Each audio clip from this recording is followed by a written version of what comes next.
And good evening, and once again, welcome to the Shadow Gallery. I am, as always, your host, James Donnelly. And tonight, we're going to drive around a little bit, and we're going to do a viewer video request. And that is, last week, I had Sleepy Reader 666, aka Damien, basically give me an idea for a topic video in which I discuss basically the state of the New 52, and more specifically what books should go.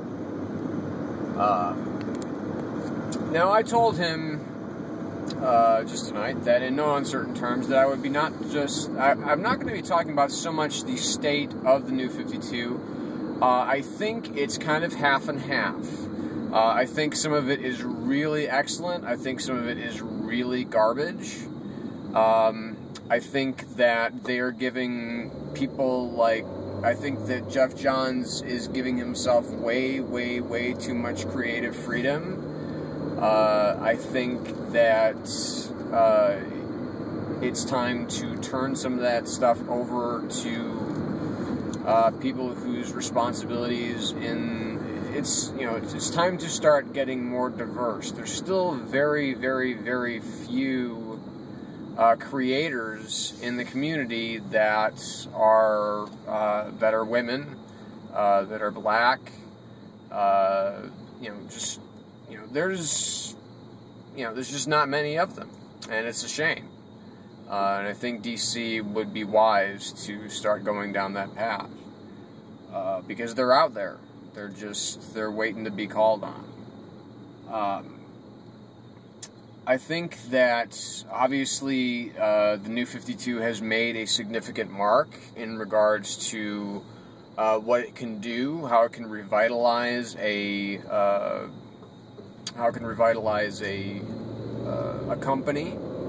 And I think, obviously, for better or for worse, that is the example that Marvel is following with the new kind of Marvel Now initiative. Because we are getting some interesting sounding books coming out of that,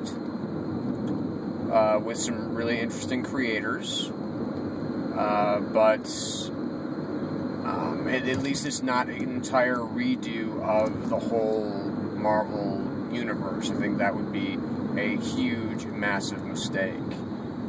Kind of like the mistake that I just made by getting in this lane. Shit. Okay. So that was exciting. Anyway, so I think the New 52 has ultimately changed the industry, and it's changed it. Like I said, it's for better or for worse. It has changed the industry. I mean, look at what we've seen come out of Valiant. I mean, it's basically they're taking a very similar kind of business model in the sense that they are completely revamping their characters with more modern sensibilities, with, better artists, better writers, more kind of forward thinking, rather than just, okay, here's a gimmick, here's a hero, and, just fuck it, let's just go as far as we possibly can here.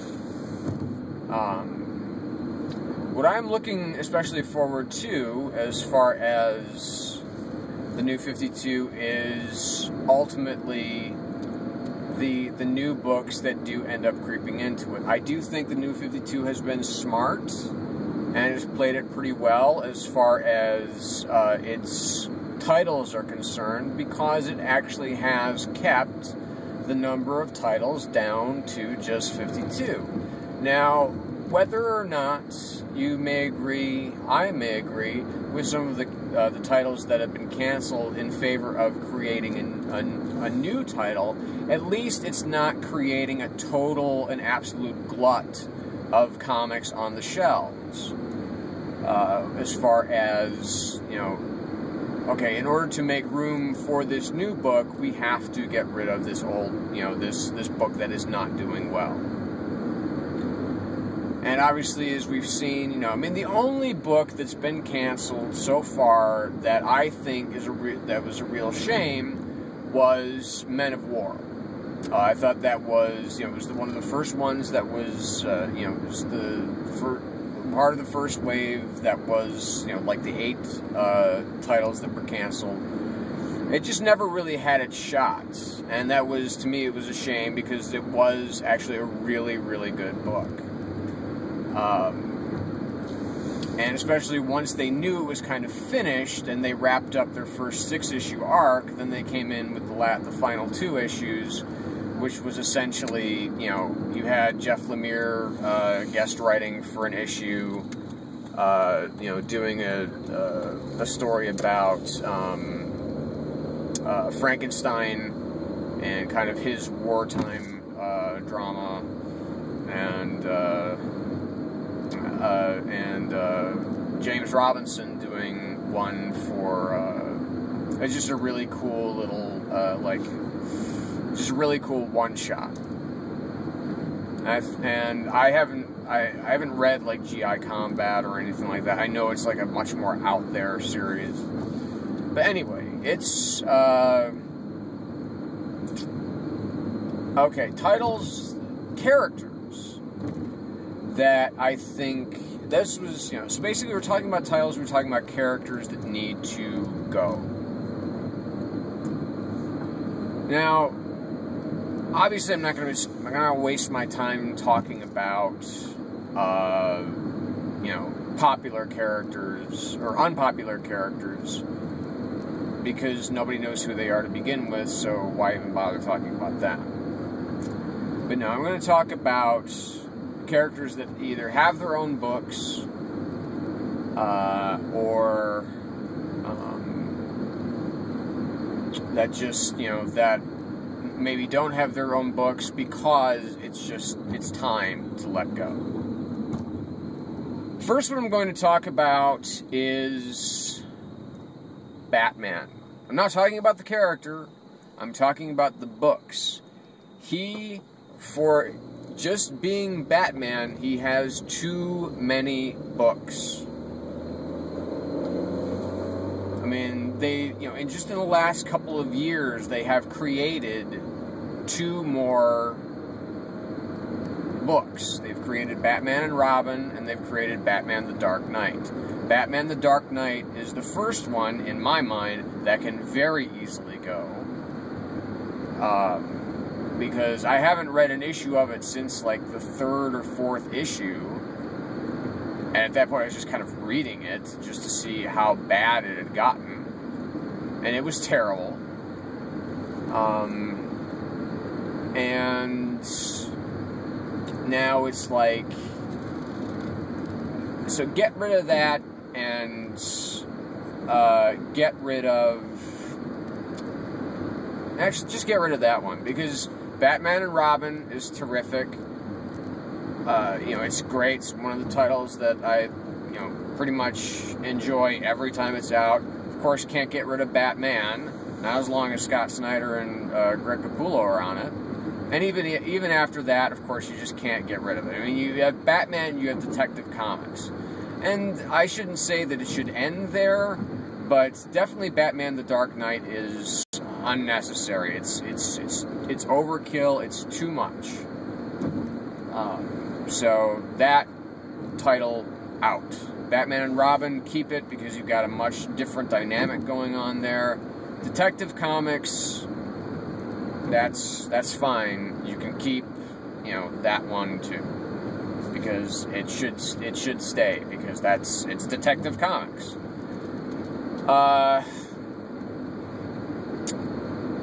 Superboy. I don't care whether it's Connor Kent or whoever it is exactly that is the Superboy right now. It's an unnecessary. I think it's, I don't. None of the people that I watch on YouTube, none of them read that title. And none of them seem to have any particular kind of affection for it, except for maybe some of the older days. Because I, of course, remember you know, reading some reprints of some old issues, and, you know, seeing like the first issue of Superboy where it introduces the Legion of Superheroes. You know, there's a fondness for, you know, those kind of Golden Age, Silver Age tales, but other than that, Superboy does not need to exist anymore in his own title. You know, if he's part of Teen Titans, great. If he's not, make him part of Teen Titans. And that brings me to my next one, and that's Legion of Superheroes. Get rid of it. I don't think...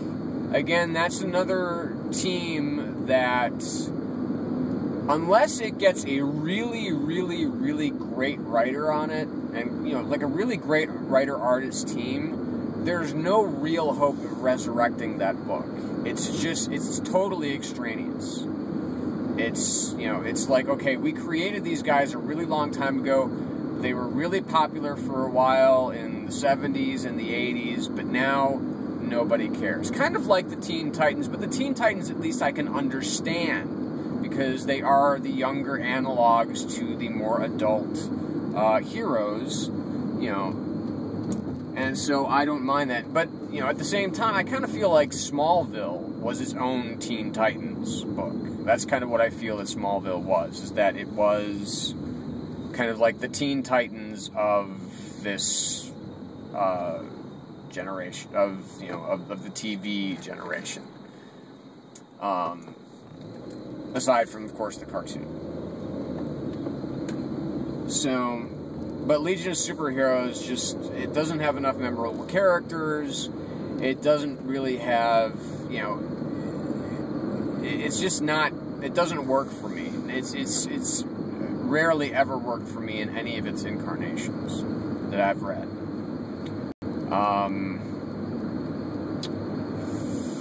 Let's see. I think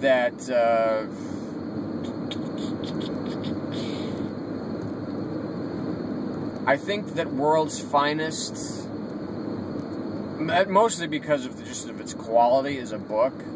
Again, but that is a book that could be much better if it had better storytellers.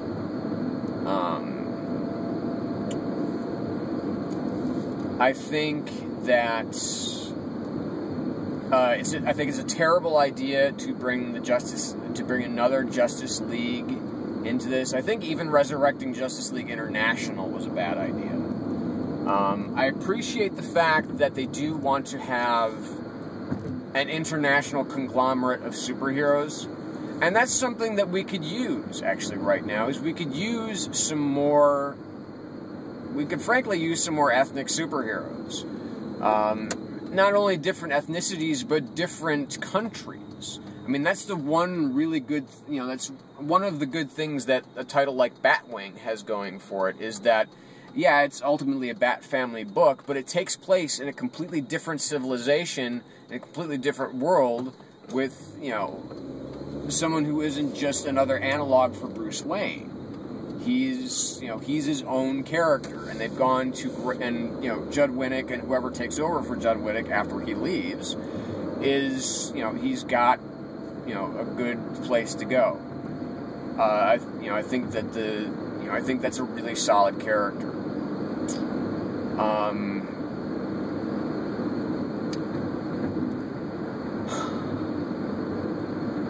This is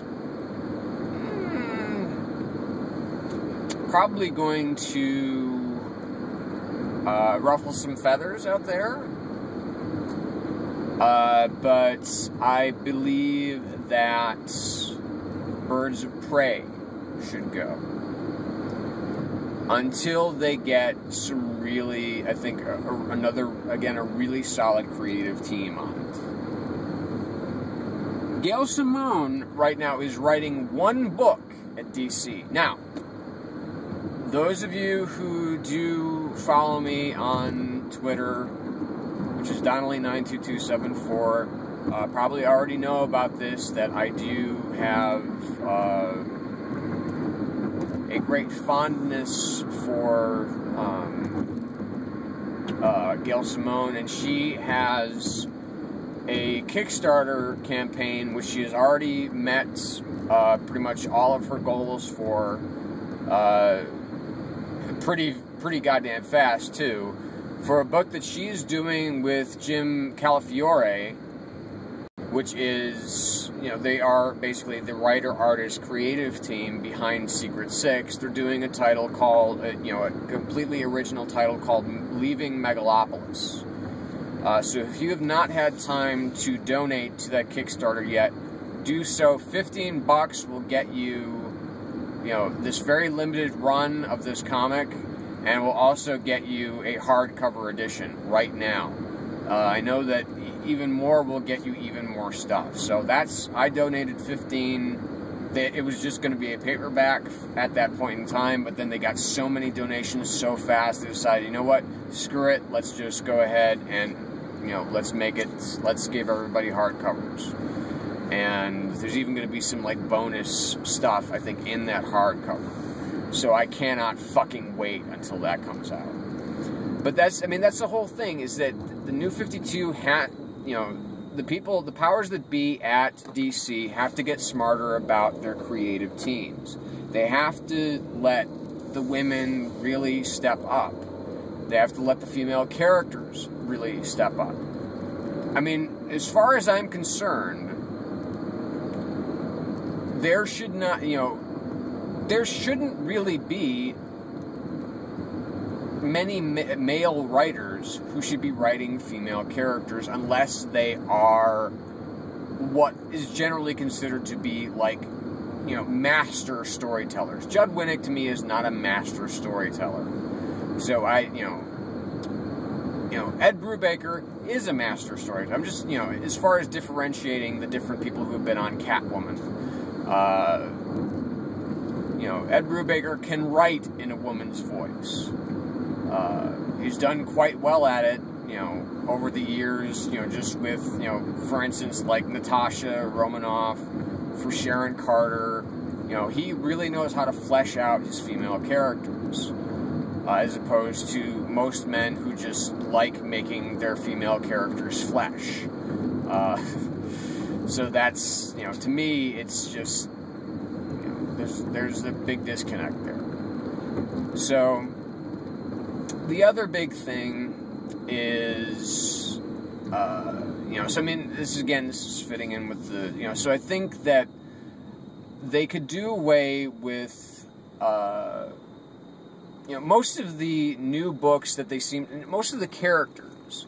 Booster Gold, he can go. I'm fine with him leaving. He and, you know, and I'm almost glad that Ted Kord was killed. But I mean, despite myself, I like the character of the Jaime Reyes Blue Beetle, but I'm glad that Ted Kord got killed by Maxwell Lord. Because I would not like, you know, if, for instance, the only way that Justice League International could have stayed valuable and soluble as a team is if they had put Giffen and DeMatteis back on that book and made it, and really distinguished itself by having it be fun. But sadly, that was not to be. So the I can't really think of many other books that haven't already gone, like Voodoo or Grifter, or that could go. But there are definitely other characters that I think should be retired almost permanently. It should just, you know, should be retired and just, you know, gotten out. Just do away with them. And there's a lot on both sides, you know, on kind of both sides of the aisle, so to speak. But, you know, it's Marvel, because they have such an ever-expanding roster of heroes and books and so on and so forth. It gets even more complicated even starting to think about them, which is why it ultimately, right here, for our purposes today, it's just going to be easier to deal with the New 52, because it has a more set amount of books and a more set amount of characters that could easily go away and never come back, and I would really never think twice about it.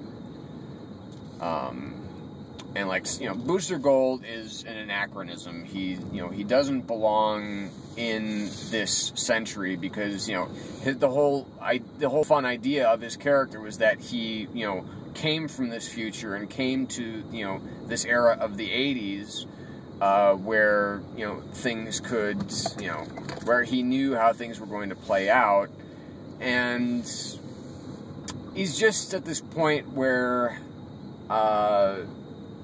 he kind of lost his relevance back in the mid-90s and just doesn't really belong around anymore.